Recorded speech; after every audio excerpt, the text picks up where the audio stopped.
చదువుకోకపోతే అంటే అది మన దౌర్భాగ్యం. చదువుతున్నాం కదా సార్, అదే చెప్తున్నా. నేను అదే చెప్తున్నా. నేను చెప్పింది వినండి ముందు. ఆర్టీఈ 25 సంవత్సరాల నుంచి మనం ఇంప్లిమెంట్ చేస్తున్నాం. Right to education act, right to compulsory and education act. అంటే ప్రతి పిల్లవాడు చదవాలి. ప్రెగ్నెన్సీ రావడం అది ఆథరైజ్డే కానీ అనాథరైజ్డే కానీ. అనాథరైజ్డ్ అంటే మ్యారేజ్ అవ్వకుండా అన్వాంటెడ్ ప్రెగ్నెన్సీ, పోక్సో కానీ ఇంకా ఏదైనా సరే. అలాగే టీనేజ్ ప్రెగ్నెన్సీస్. నేను మొన్న రీసెంట్గా ప్రతిదీ డీసీ వింటాం. మాకు మన జిల్లాలో టీనేజ్ ప్రెగ్నెన్సీలు నోట్ చేశారు. ఏంటో తెలుసా మీకు? మన జిల్లా మొత్తంలో మెడికల్ డిపార్ట్మెంట్ వాళ్ళు అక్కడ కూడా లేదనుకుంటా. టీనేజ్ ప్రెగ్నెన్సీస్ తెలుసా?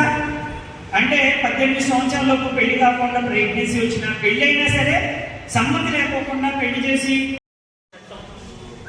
బాల్య వివాహం అంటే మీకు తెలిసే ఉంటుంది. 18 సంవత్సరాలకు ఆడపిల్లకి పెళ్లి చేయకూడదు, 21 సంవత్సరాలకు మగపిల్లలకి పెళ్లి చేయకూడదు. ఈ పెళ్లి చేయడానికి మీరు ఏం తీసుకుంటున్నారు? ప్రూఫ్